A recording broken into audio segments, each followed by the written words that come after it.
चाय से शुरू हुई थी सरकार और गाय पे अटक गई और विकास की मौसी 10 साल में रास्ते में भटक गई। ये बोलते हैं कि गाय हमारी माता है पर माँ की रक्षा करना इन्हें नहीं आता है। अरे अभी तो शुरुआत है, ये तो ट्रेलर है, पिक्चर बाकी है।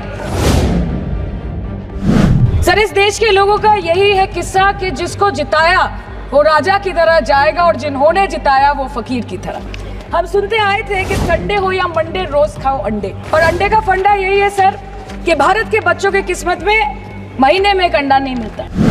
सर, नीट के घोटाले से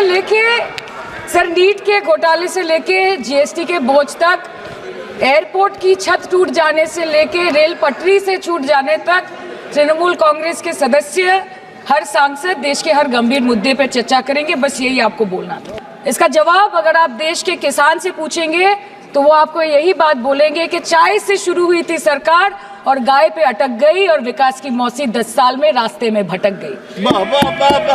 सर, किसान खुद क्या खाएंगे? अपने परिवार के लोगों का खिलाएंगे? अपनी गाय भैंस भेड़ बकरी को क्या खिलाएंगे?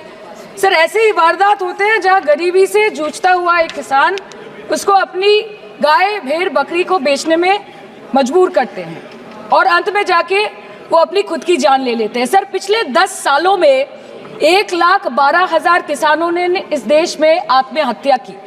एनसीआरबी की एक रिपोर्ट के अनुसार 10 साल में हर दिन इस देश में एवरेज में 30 किसान हर दिन अपनी जान ले लेते हैं। सर, इस देश के लोगों का यही है किस्सा कि जिसको जिताया वो राजा की तरह जाएगा और जिन्होंने जिताया वो फकीर की तरह।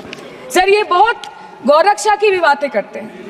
देश के लोगों को ये पता होना चाहिए that there is a fodder crisis in India and the union minister has himself stated in a written reply in Rajya Sabha that yes, the country is deficit in fodder. So it means that cows are dying without food in government owned goshalas, especially the BJP ruled state. तो sir, पहले खाना ही नहीं मिला, fodder crisis, फिर मिल भी जाए तो इतना महंगा कि किसान खरीद ही नहीं पा रहा है, फॉडर इन्फ्लेशन, और सर खाना मिल भी जाए तो पशुओं की बीमारी। उससे मुकाबला करने के लिए इस सरकार ने क्या किया? ये बोलते हैं कि गाय हमारी माता है पर माँ की रक्षा करना इन्हें नहीं आता है। आम आदमी के दूध, छाछ, लस्सी, दही, पनीर पर 5% की जीएसटी, क्रीम, कंडेंस्ड मिल्क, मक्खन, घी पर 12% की जीएसटी और अमीरों के हीरो पर सिर्फ 1.5% की जीएसटी। सरकार उनको रिलीफ नहीं देती है जो विदेश में जाके मिल्क शेक और लाते की चुस्कियां लगाते हैं। ये सरकार उनको रिलीफ नहीं देती जो आम आदमी 2 पैकेट दूध खरीदने से पहले 10 बार सोचता है। सर, बचपन से हम सुनते आए थे कि संडे हो या मंडे रोज खाओ अंडे। India rank 2nd in egg production in the world, और अंडे का फंडा यही है सर कि भारत के बच्चों के किस्मत में महीने में एक अंडा नहीं मिलता।